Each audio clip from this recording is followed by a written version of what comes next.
मोदी और योगी हिंदुस्तान की राजनीति के ऐसे नाम हैं जो खुद के दम पर किसी भी चुनाव का रुख मोड़ सकते हैं। मोदी लहर 2014 के बाद बरकरार है और योगी ने 2022 के विधानसभा चुनाव में दिखा दिया कि जनता में उनकी मांग किस कदर है। हालांकि उत्तर प्रदेश में योगी आज भी जीत का श्रेय मोदी को ही देते हैं, लेकिन अब सवाल ये उठ रहा है कि क्या 2024 के चुनाव में मोदी को योगी की जरूरत पड़ने वाली है, क्योंकि अगर दोनों का सियासी सफर देखा जाए तो बहुत सारी समानताएं नजर आती हैं। आज दोनों के उसी राजनीतिक सफर के बारे में बात करेंगे।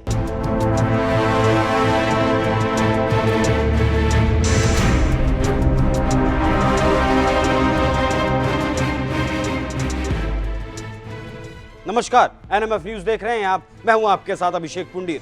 योगी आदित्यनाथ, कोई इस नाम को बाबा कहता है, कोई बुलडोजर बाबा कहता है, कोई हिंदू हृदय सम्राट कहता है और मोदी खुद योगी को यूपी के लिए उपयोगी बताते हैं।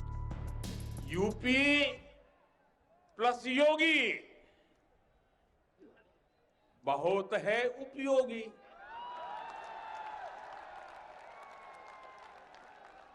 यूपी प्लस योगी बहुत है। यूपी प्लस योगी।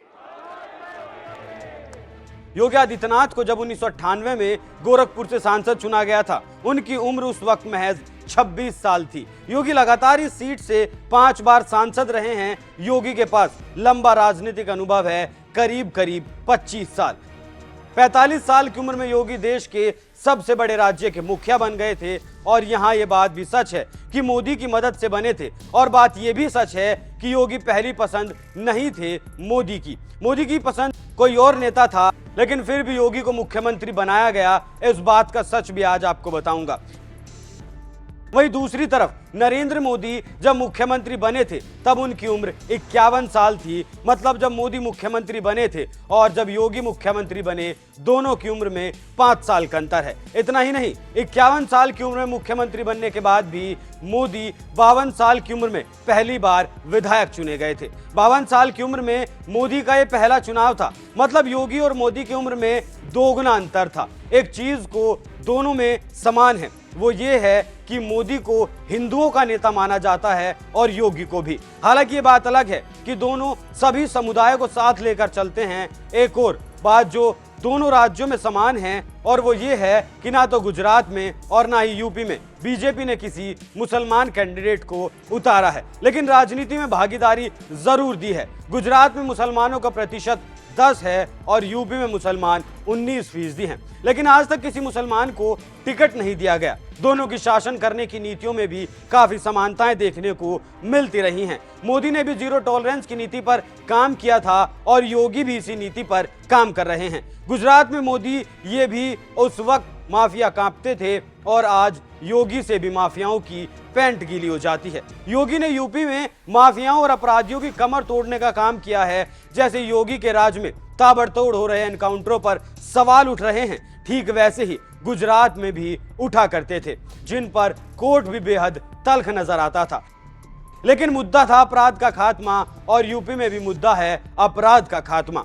मोदी के नेतृत्व में गुजरात जिस तरह से चलाया जा रहा था और योगी अपने नेतृत्व में जिस तरह से उत्तर प्रदेश को चला रहे हैं, उसकी तुलना कई मोर्चों पर की जा रही है। जिस तरह योगी राज में उत्तर प्रदेश में पुलिस एनकाउंटर को लेकर सवाल उठ रहे हैं, उसी तरह से मोदी राज में भी गुजरात में कई ऐसे विवादित पुलिस एनकाउंटर रहे थे जिन पर कोर्ट की बेहद तीखी टिप्पणियां आई थी। हालांकि अभी तक यूपी में कोई भी ऐसी टिप्पणियां अभी तक सामने नहीं आई हैं। वैसे अगर देखा जाए तो योगी मोदी का ही दूसरा रूप नजर आते हैं, क्योंकि जब मोदी गुजरात में मुख्यमंत्री हुआ करते थे या फिर अब प्रधानमंत्री हैं, दोनों ही जगहों पर उनके समानांतर वहां कोई नेता नहीं है। यहाँ यूपी में योगी के समानांतर कोई नेता नहीं है। हालांकि मोदी के साथ इकलौता नाम जुड़ता था अमित शाह का, लेकिन अमित शाह कभी मोदी के कंपटीटिव नहीं थे और ना ही हैं, बल्कि मोदी के उभार में जरूर अमित शाह का नाम मुखर होकर आता है, या कहें कि प्रधानमंत्री तक का सफर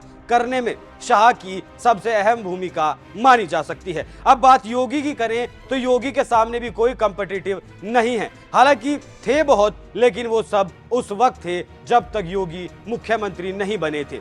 लेकिन जब से योगी ने राज्य की कमान संभाली है, तब से यूपी की सियासत सिर्फ एक नाम के चारों तरफ घूमती है, और वो नाम है योगी आदित्यनाथ। हालांकि 2017 के उत्तर प्रदेश विधानसभा चुनाव में जीत का श्रेय मोदी को जाता है, 2022 के यूपी विधानसभा चुनाव में जीत का श्रेय मोदी और योगी दोनों को जाता है, क्योंकि अब योगी खुद भी बहुत लोकप्रिय नेता बन चुके हैं। उत्तर प्रदेश में 2027 में अगला विधानसभा चुनाव होना है। 2027 को लेकर अभी से कुछ भी कहना बहुत जल्दबाजी होगी, लेकिन इतना जरूर कहा जा सकता है कि चुनाव जीतने के लिए योगी की मोदी पर निर्भरता कम हुई है, और कम भी इतनी हुई है, अगर मोदी यूपी में वोट मांगने ना भी आए तो योगी अपने दम पर चुनाव जीत सकते हैं। इस बात का उदाहरण भी है, इस वक्त कर्नाटक में चुनाव चल रहे हैं। मोदी शाह के साथ बीजेपी के तमाम स्टार प्रचारक कर्नाटक में जीतोड़ प्रचार कर रहे हैं। हिमंता बिस्वा शर्मा भी इस लिस्ट में शामिल हैं, क्योंकि वो भी आजकल डिमांड में है। लेकिन कर्नाटक के लोगों ने भी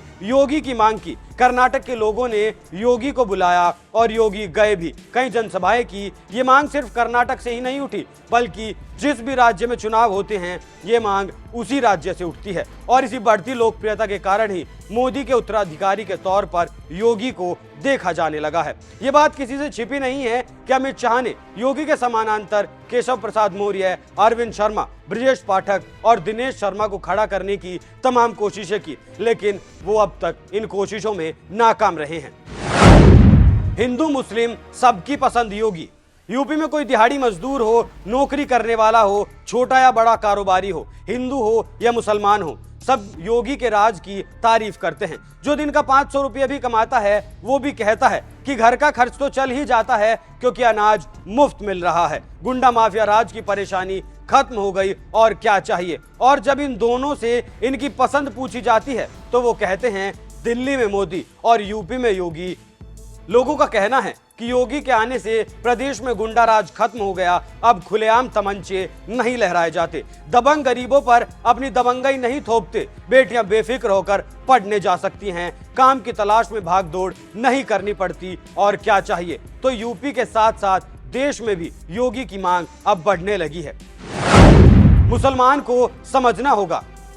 हालांकि उत्तर प्रदेश के मुसलमान को आज भी लगता है कि प्रदेश में धर्म देखकर कार्रवाई की जाती है, लेकिन वाकई में अगर देखा जाए तो ऐसा नहीं है। योगी के राज में अब तक प्रदेश में 184 एनकाउंटर हुए हैं, जिनमें से 57 मुस्लिम हैं और 127 हिंदू हैं। अतीक और असद का रोना रोने वाले अभी 2 दिन पहले हुए अनिल दुजाना के एनकाउंटर पर मुंह में दही जमा कर बैठे हैं। नहीं सोचते कि कार्रवाई धर्म देखकर नहीं की जाती। मुसलमानों को भले ये लगता है कि केवल उनके समुदाय के गुंडों को निशाना बनाया जाता है, लेकिन ये बात भी सच है कि हिंदुओं में जो माफिया और गुंडे थे, उन्होंने योगी राज में कोई भी क्राइम करने की हिम्मत नहीं की, और जिसने हिम्मत की उसका भी एनकाउंटर किया गया।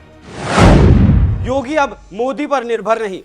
ये बात 100% सच है कि बीजेपी में अगर मोदी के बाद कोई नाम है तो वो है योगी। हालांकि ये तो नहीं कहा जा सकता कि योगी को मोदी की जरूरत नहीं है, लेकिन इतना जरूर कहा जा सकता है कि अब चुनाव जीतने के लिए मोदी पर उस तरह से निर्भर नहीं रह गए हैं योगी। अब मोदी को भी योगी की जरूरत पड़ेगी। जैसे मोदी को वोटों की गारंटी माना जाता है, ठीक वैसे ही योगी को भी वोटों की गारंटी माना जाता है। और 2024 के चुनाव में ज्यादा वक्त नहीं बचा है। जो मांग पहले मोदी के लिए होती थी, वो मांग अब योगी के लिए होती है। लोग अब मोदी से ज्यादा योगी को सुनना पसंद करते हैं। हालांकि यहाँ एक सवाल का जन्म जरूर होता है कि क्या आगे चलकर योगी मोदी के उत्तराधिकारी बनेंगे। लेकिन इस सवाल का जवाब निर्भर करता है कि क्या आने वाले 10 साल के बाद लोग बीजेपी को पसंद कर रहे होंगे और केंद्र में बीजेपी की सरकार बन रही होगी।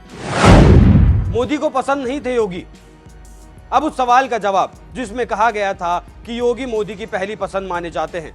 कई लोग मानते हैं कि 2017 में अगर मोदी नहीं चाहते तो योगी मुख्यमंत्री नहीं बनते, लेकिन कई लोग ये भी मानते हैं कि मोदी की पसंद मनोज सिन्हा थे, ना कि योगी। वरिष्ठ पत्रकार शरद प्रधान ने अपनी किताब Yogi Adityanath religion, politics and power the untold story में इस सवाल का जवाब दिया है कि योगी मुख्यमंत्री किसकी सहमति से बने। शरद प्रधान ने अपनी किताब में लिखा है, योगी ने खुद ही कहा था कि ऐसा मोदी और अमित शाह की सहमति से हुआ है, लेकिन आरएसएस के एक बड़े नेता का कहना था कि संघ की वजह से योगी मुख्यमंत्री बने, ना कि मोदी और शाह की वजह से। योगी आदित्यनाथ का मुख्यमंत्री बनना महाराष्ट्र में देवेंद्र फडणवीस और हरियाणा में मनोहर लाल खट्टर से बिल्कुल अलग था। खट्टर और फडणवीस दोनों की कोई मजबूत राजनीतिक जमीन नहीं थी। शरद प्रधान को ऐसा भी लगता है कि 2024 के चुनाव के बाद यूपी में कोई बड़ा खेल हो सकता है। हालांकि इस बात में सच्चाई कितनी है वो देखने वाली बात होगी और उस बात को वक्त ही बता सकता है। लेकिन प्रदेश में ऐसा कुछ हो उसकी उम्मीद कम ही नजर आती है। योगी प्रदेश में कानून व्यवस्था को दुरुस्त कर रहे हैं, उसकी दुरुस्ती को लेकर काम कर रहे हैं। प्रदेश में विकास की राह पर चल रहे हैं, बाहर से व्यापारों को यूपी में ला रहे हैं, जिससे प्रदेश का चौतरफा विकास किया जा रहा है। मोदी के बाद कौन? आप इस सवाल पर क्या राय रखते हैं? हमें अपनी राय कमेंट कर जरूर बताएं और साथ ही बताएं आपको ये खबर कैसी लगी। नमस्कार।